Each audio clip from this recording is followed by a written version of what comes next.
নমস্কার বন্ধুরা, আজকে আমি বানাবো আমের মিষ্টি আচার।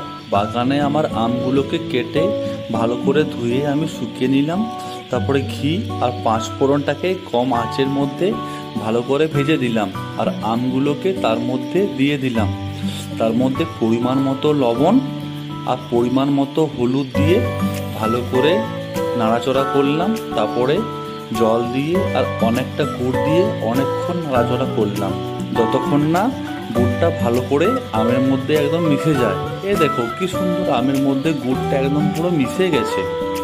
এরপর আমি লাল লঙ্কা আর সৌফটাকে ভালো করে ভেজে মিক্সির মধ্যে ভালো করে একদম পিষে দিলাম, যাতে ডাস্ট হয়ে যায়। তারপর সেই আমের মধ্যে ওই ডাস্টটাকে আমি দিয়ে দিলাম, আর তারপরে অনেকক্ষণ ধরে নাড়াচড়া করলাম। দেখো আমাদের কি সুন্দর আমের মিষ্টি আচার।